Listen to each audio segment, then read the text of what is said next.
Bonjour, sur cette deuxième vidéo, nous allons voir comment ce détournement hydraulique des eaux de la Garenne a bénéficié d'une importante coopération des services publics. L'ancien passage piéton des Caissés arrive sous la dalle pluviale dans son avaloir et les eaux sont rejointes par les eaux arrivant de l'amont ouest de l'avenue. Par contre, devant le 130, il n'existe plus qu'un caniveau de faible profondeur. Voilà, donc le 140 à gauche, l'ancien passage piéton au milieu, l'entrée principale du 130. Et nous allons voir d'un peu plus près ce caniveau de faible profondeur. Le petit orifice que nous allons voir de plus près ne correspond pas à une évacuation des eaux, mais à un simple orifice permettant de mettre une barre de fer pour soulever la dalle.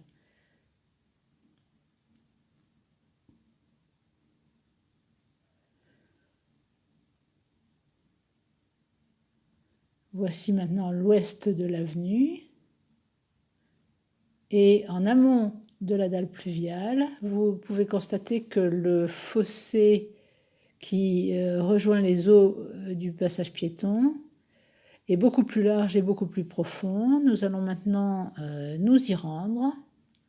Voilà, un dernier coup d'œil sur le caniveau de faible profondeur pour sauter ensuite dans le grand fossé d'amont ouest qui accueille effectivement toutes les eaux venant le long du nord de l'avenue du Léverac, donc de l'ouest. Elles arrivent de l'ouest en longeant le nord de l'avenue. Et en nous retournant, nous allons explorer sous la dalle pluviale.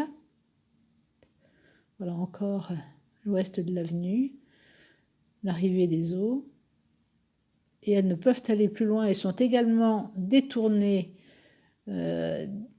sous la dalle pluviale qui recueille déjà les eaux de l'ancien passage piéton et de la Garenne.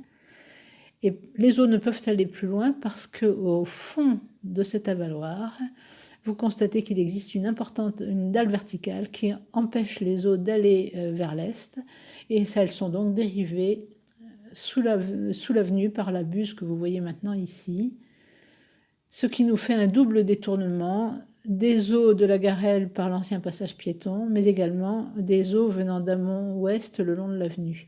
Voilà ce double détournement en insertion. Voilà, et nous voyons que maintenant, devant le 130, il n'y a plus d'écoulement des eaux sérieux. Et ce qui est très curieux, c'est que cette buse souterraine n'est pas mentionnée sur les fossés publics, sur les documents publics. Voilà.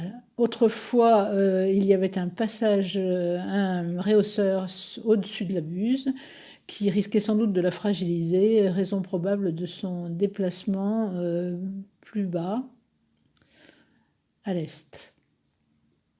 Voilà, ça c'est l'emplacement donc les traces de l'ancien réhausseur ou gendarme couché, et puis le nouveau réhausseur qui a été mis plus bas et qui pouvait provoquer des vibrations dangereuses.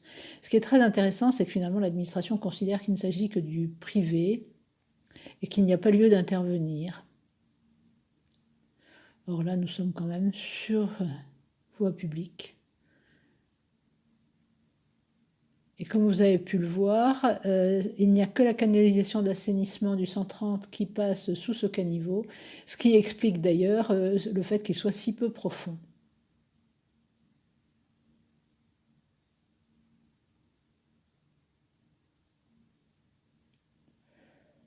Ce qui permet de comprendre à quel point les eaux du chemin des Pioches et les eaux d'amont ouest de l'avenue sont toutes détournées de l'autre côté de l'avenue dans un fossé beaucoup plus profond. Voilà. Les eaux de la Garenne, les eaux ouest, qui passent sous la chaussée, direction sous le gendarme couché, l'ancien gendarme couché, vers le fossé sud de l'avenue, dont nous allons voir maintenant l'orifice d'évacuation.